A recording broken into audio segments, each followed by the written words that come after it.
Good morning. So I thought I'd come along today and share with you what I've been doing with book pages. If you're like me and you've been gutting old books, you will have piles and piles of book pages, and I've set myself a challenge that I'm going to make a journal using 90% book pages. So let's see how it goes, and I thought I'd bring you along for my very first part of that, which is making some of the ephemera to go inside it. So what I've done is I've used some image that I had from Graphics Fairy. I've just applied it to some book page, inked the edge and put a little bit of coffee stained dyed old bed sheet. I've done like a little paper ruffle, and I put some lace and a number. These numbers are part of a freebie kit from Tracy Fox. This is very similar to the first one, but I've just added like a little tab and a word on. This is a slightly bigger one that I've done with a string bow, some stitch fabric, one of those numbers. This is actually some music page, and I've turned this one into a paper clip. This one I've used all the same types of components. Could be a pocket. And this one came from having some fun with my sewing machine. What I did was I took some coffee dyed calico and I basically just messed around on the sewing machine. So this is the one that I've called my wonky heart. And this was just up and down, backwards and forwards, just to create some interest. And all the strings here. This one's just sort of round and round in straight stitch and then round and round in zigzag. This one I did combination of all three. So I had great fun playing with my sewing machine and then just obviously ripping them to get the rough edges. I enjoyed it actually. I think I'm going to do some more of this in a different colour thread. And again, just different stitches, backwards and forwards, messy stitching really. So then this one I backed onto some book page. Obviously it's all been coffee dyed. There's a piece of that sheet again and a number, another tab. This tab was made using the envelope punch board. Basically just folded a strip in half, punched, and then cut off where I wanted it. And this was just a book page, literally folded in half and stitched around the edge. And this one was the same, but in a slightly different pattern. So I brought along some music page, some coffee dyed paper, book, and some other basic papers to work with. So I'd like to start with these two. So I'm going to start with this one, and here I have got quite a selection of old photographs that I bought in a digi-kit, and I'm just trying to decide which one that I want to put in it. Now that's a perfect size, but I'm not sure that I like the image. Let's set that to one side for a minute. Ah, she looks very regal, doesn't she? This lady here. So if I find my tear ruler, and we will rip her down, and I think she is what we're going to use. So I decided that one of the reasons I wanted to do this idea of the journal using mainly book pages was because I have got so many of them, and they are basically filling up a drawer that I could be using for something else, and I want that drawer emptied. So I think, sorry, dog's seen the postman. I think she belongs on the corner there. but obviously we need something else. So I've got a couple of pieces of lace here. Do I want this dark one or this lighter one? I think I'm going to use the lighter one, but I'm going to colour it up with my ink pad. So, with my trusty scissors. Now, this is not actually a vintage lace. This is an old top that I had a few years ago. Lace tops were all the rage, and I loved that top, and I wore it and wore it and wore it, but I've just put on so much weight it doesn't fit anymore. So rather than throw it away, I thought I would use it in journaling. So all I'm doing here is using my ink pad and my dabber just to colour that down a little bit so it looks a little bit older than the basic cream. I'm then going to use my glue. This is just a good old Pritt stick, and I'm going to put that on the skoo, I think. Those of you that haven't realised yet, I don't really like things straight. My husband's constantly moaning about it because all the furniture in the house is wonky. It's just the way I am, but there you go. So, and then I'm going to pop her on the angle like that. Now I've deliberately not inked round her because I want to ink the actual overall thing in a minute.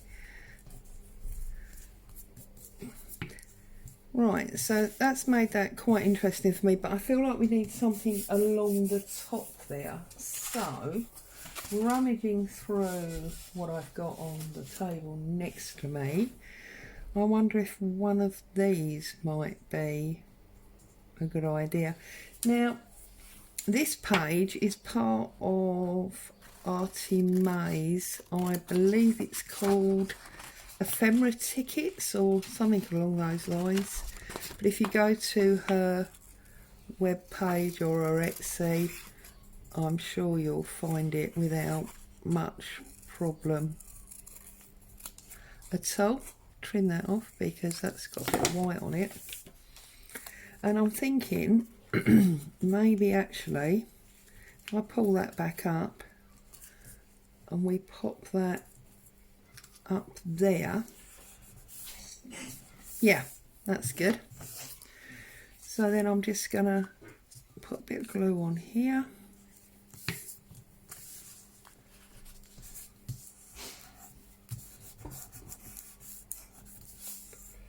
Now I'm just gonna, this is Fabri-Tac that I've put into a bottle that's got a much smaller nozzle, so it's easier to control. Just want a little bit of this along there to hold that down a little bit firmer. A little bit under here. There's no reason you can't use Fabri-Tac with paper. It's a nice quick bond, but Fabri-Tac is quite expensive, so obviously if you don't have to use it, you may not want to.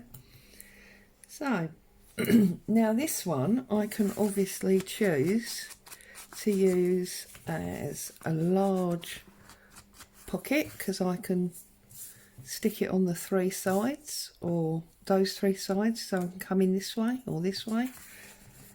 I'm just, as I say, using up book pages to make all sorts of ephemera and to build the bases for this journal.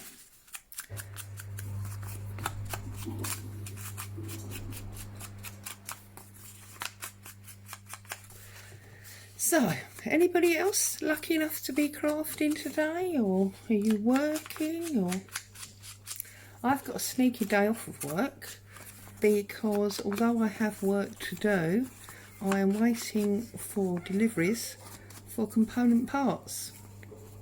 Now I think these strings might be just a little bit too much for my liking, so I'm just going to trim them slightly. There we go. piece number 1.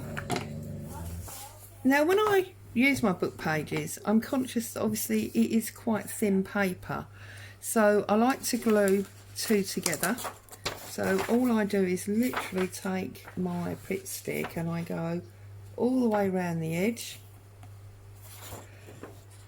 and then diagonally and then back the other way. And if I find if you do that while it's still in the block, it's easier to get out.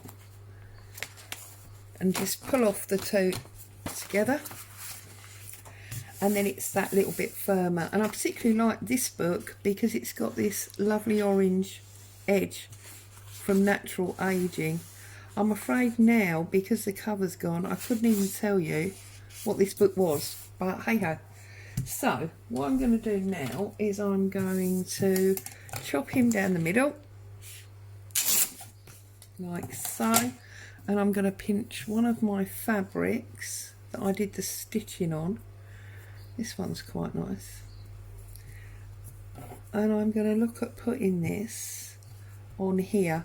So I'm just trying to decide if I want to go with another photo or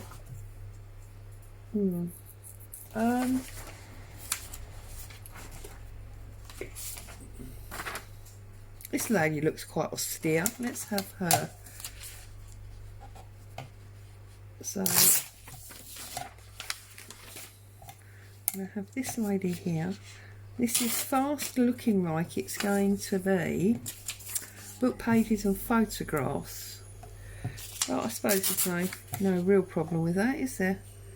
So tear her off, get rid of those. And now I need to decide whether I want her on top. Well, that's sort of fades straight into the natural colour of the book there. Or do I want it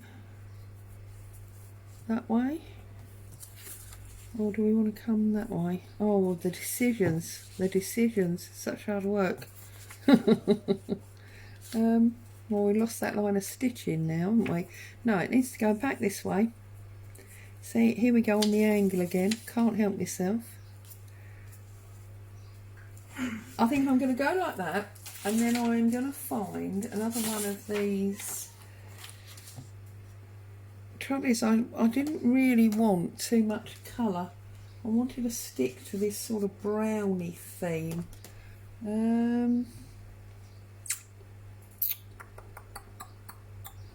Blah, blah, blah, blah, blah, blah, blah, blah, blah, blah, blah, blah. Oh, I have got this one.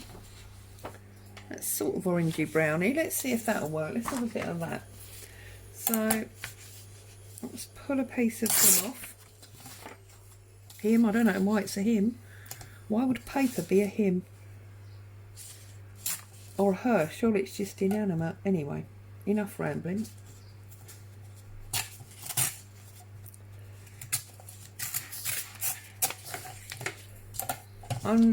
You saw where it moves there and I got that jag. I don't mind that at all, because to me that's all part of the added aging. Now I'm wondering, thick or thin? I think a bit thinner. So I'm going to chop him off there. I'm going to pull that off so it's about half. And then I think if that goes on the bottom and the fabric goes on the top,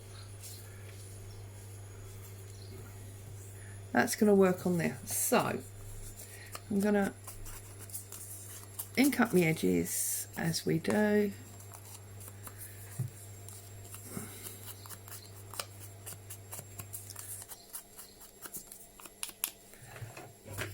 Trusty old Pritt stick.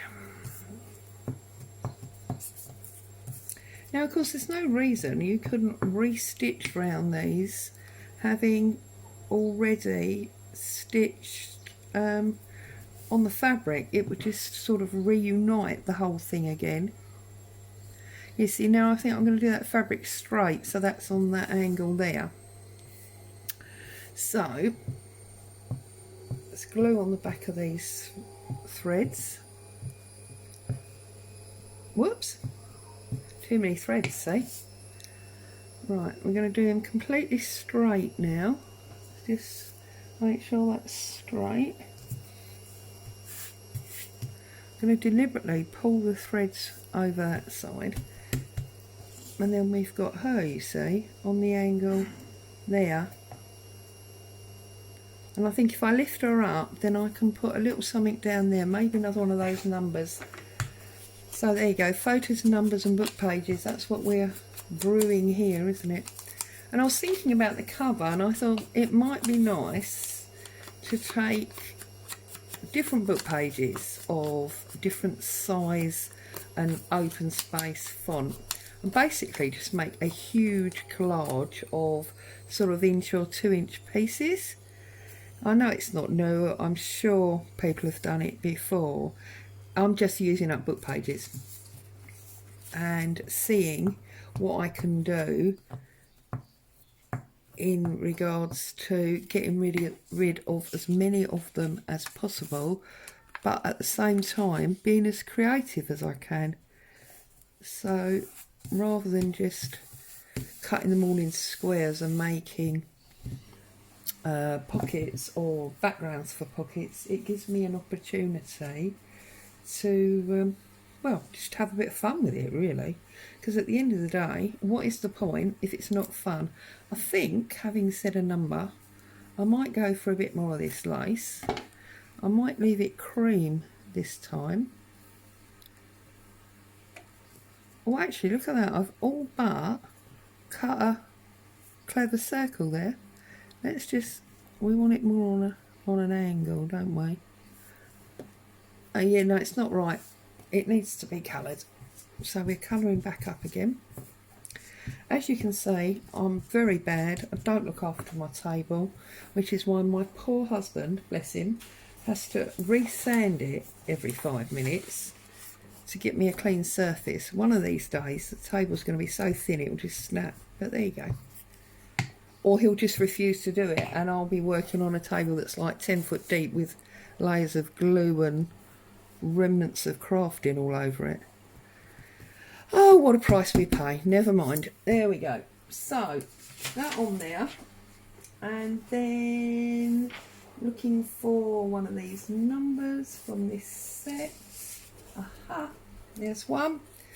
This one's 28, but again, you see the white doesn't work. So let's try and be good now and open up some colour into it. There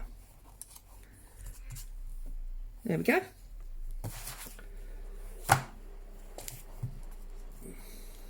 So now we can put our number on top of our lace, on top of the corner of the picture.